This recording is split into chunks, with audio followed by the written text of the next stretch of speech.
신흥 강석호가 맨 처음에 신간에 아시죠?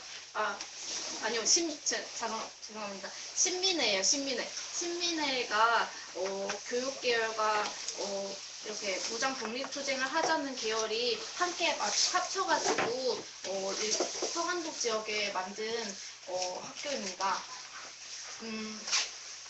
그리고 북간도는 맨 처음에 간민회를 만들었다가 나중에 대한국민회로 개편하게 되고, 군사기구로는 중강단이라는 게 있었어요. 이건 군사의 성격을 많이 띠지는 않았고요. 사실은 그 종교단체예요. 대종교에서 만든. 대종교는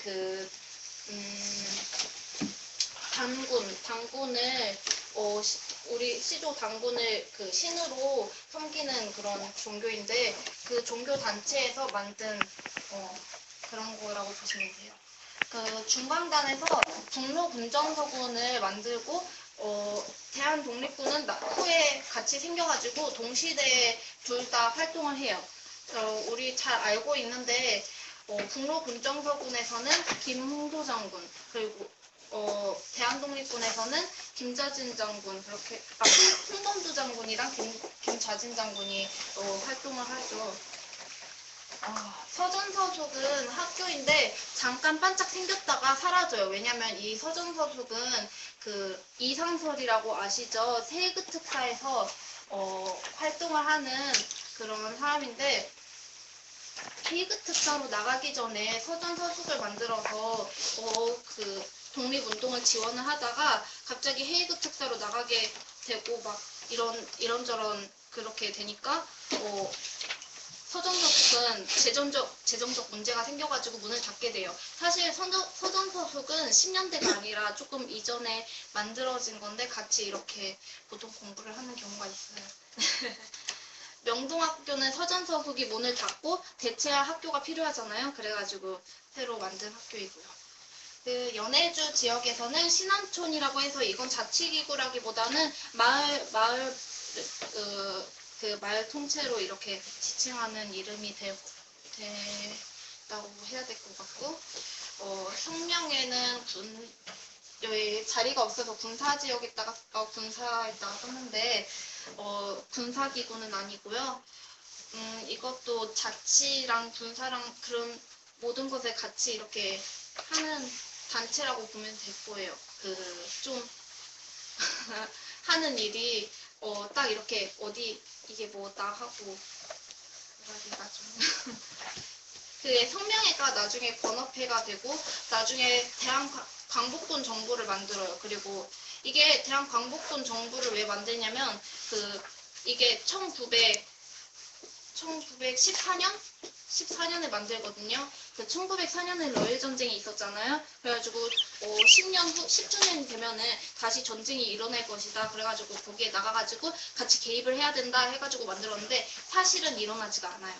그래가지고 다른 활동을 하게 되는 거고, 대한국민의회도 만들어지는데 얘는 나중에 1919년에 3.1운동이 일어난 이후에 지도층의 부재로 좀 운동이 흐지부지하게 좀 끝나고 나니까 우리 지도층이 필요하다 해서 임시정부를 세워야 한다 그런 의견이 나오게 돼요. 그래가지고 사실은 그렇게 돼서 임시정부 하면은 대한민국 임시정부 해가지고 중국 반대쪽에 있는 것만 알고 있는데 사실은 3개가 있었는데 그거를 합쳐가지고 그쪽으로 이렇게 들어가게 되는데 그 3가지 정부 중에 하나가 대한국민의회예요. 중국에서는 신앙청년단과 신앙혁명단이 활동을 하게 되고요.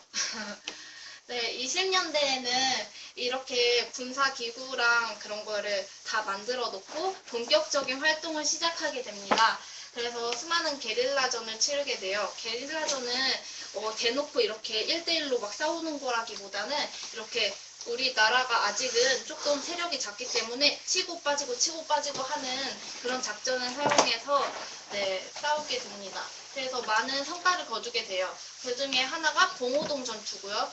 네, 봉오동 전투에서 크게 승리를 하고 나니까 일본군이 되게 배가 아프죠. 그래가지고 훈춘 사건을 일으키게 되는데, 훈춘은 중국 그 마적단들을 그냥 산적 같은 건데, 마적단한테 일본군이 부탁을 해요. 우리 그걸 뭐라고 하죠?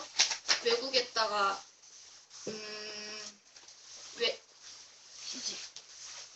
외국의 그 공사관? 네, 그런 거를 대사관이라고 해야 되나? 그런 거를 공격을 해라, 그렇게 얘기를 해요. 근데 그게 뭔 소리예요? 자기네를 공격하라니. 근데 뭐 돈을 주고 하라니까 그냥 늘 시키니까 했죠. 그래가지고 중국 마적단들이 공사관을 습격을 하고 나니까 그 일본군들이 뭐라고 하냐, 그 간도 지역에 우리나라 사람들이 많이 살고 있었는데 그 사람들이 한 것이 분명하다, 그렇게 이야기를 해서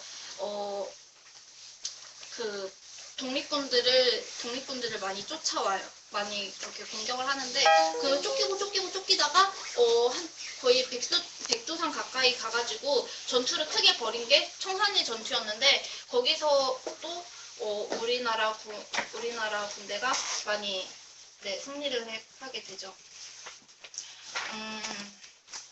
그 후에 간도참변이 있었고요.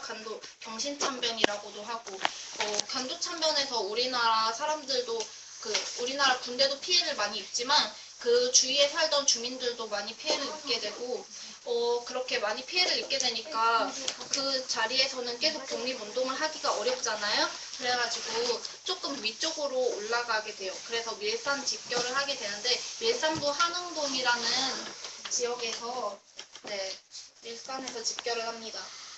한 이 정도에서 있을까요? 좀 위쪽이에요. 밀산부 한흥동. 네, 거기서 일산 집결을 해서 이야기를 하죠. 우리 좀 자유시 쪽으로 좀 더 위로 올라가가지고 무장 독립투쟁을 하자. 아니면은 김자진 계열은 반대를 해요. 우리 여기 남아 있어야 된다. 그렇게 해가지고 자유시 쪽으로 간 사람들은 거기서도 좀 참변을 당해요. 네, 원래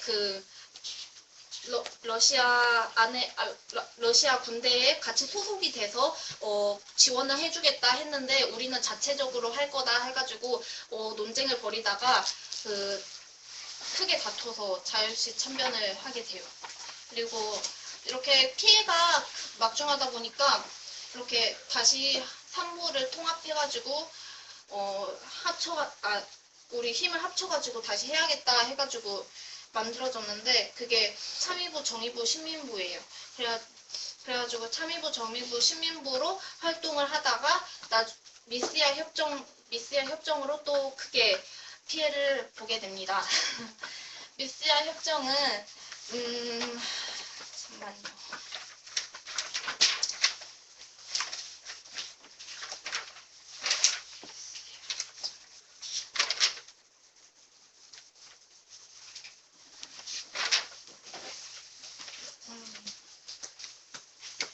미스야 협정은 만주 군벌들에게 돈을 주고 일본 사람들이 만주 군벌들과 회의를 해요. 미스야 협정을 맺어요. 그래가지고 만주 군벌들에게 독립군을 우리가 누구 해서 보내주면은 니들이 잡아서 와라, 그런 걸 해요. 그러니까 이제 군벌들은 독립군들이 다 돈으로밖에 안 보이죠. 네, 그래가지고 독립군을 막 잡아옵니다. 그래서 우리 이렇게 힘들면은 힘을 다시 합쳐야죠. 그래가지고 민족유일상 운동으로 상부를 통합하려 하는데, 이렇게 통합하려는 게 조금은 실패를 하고 두 개로 나누어집니다. 그래서 국민부와 혁신의회로 나눠지는데, 이게 나중에 국민부는 조선 후루군과 합쳐가지고 영릉과 흥경선 전투를 하고, 혁신의회는 조선 우용군과 합쳐가지고 된 것 같은데 조선 후루군과 합쳐가지고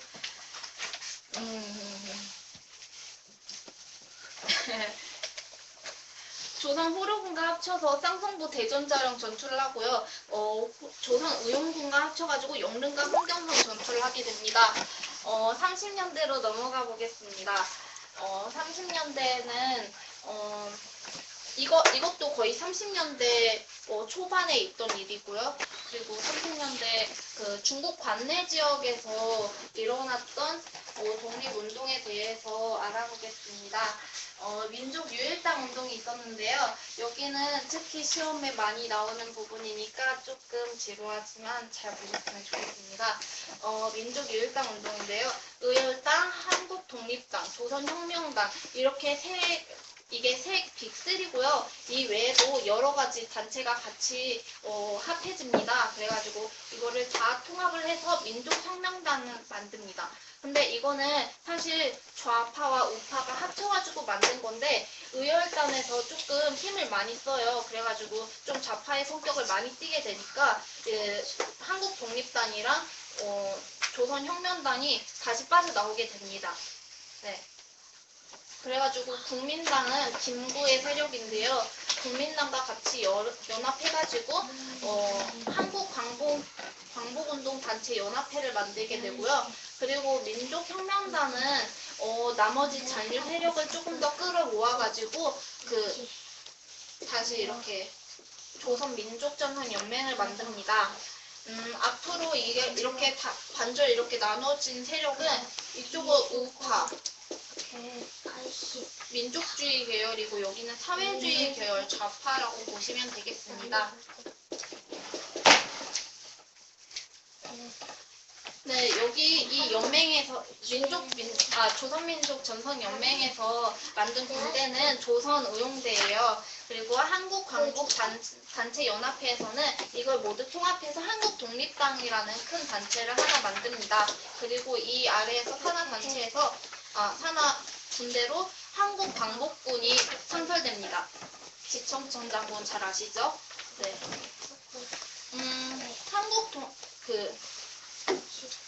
조선의용대는 조선의용대 하복지대 세력과 김원봉 세력으로 다시 나눠지게 됩니다. 원래 김원봉이 이 조선의용대의 수장이에요. 가장 대빵이죠.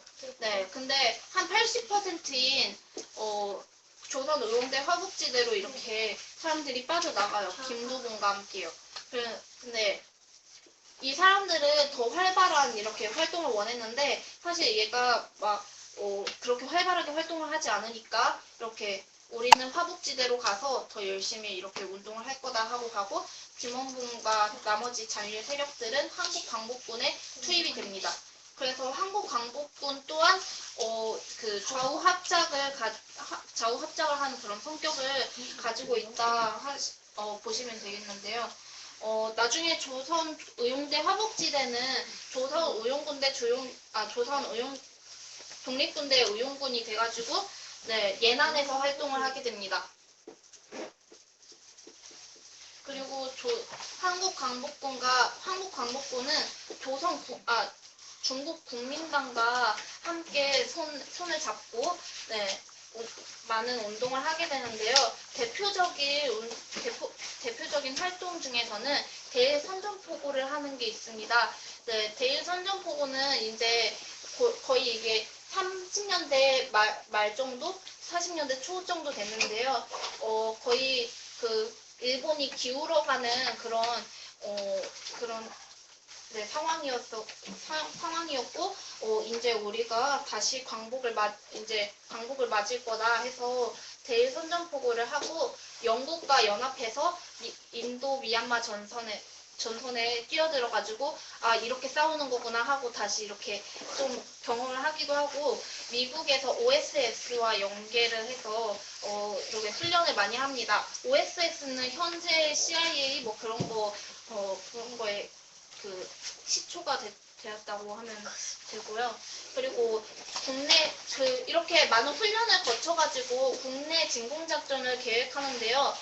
국내 진공작전이 원래 계획된 날짜가 8월 29일이에요.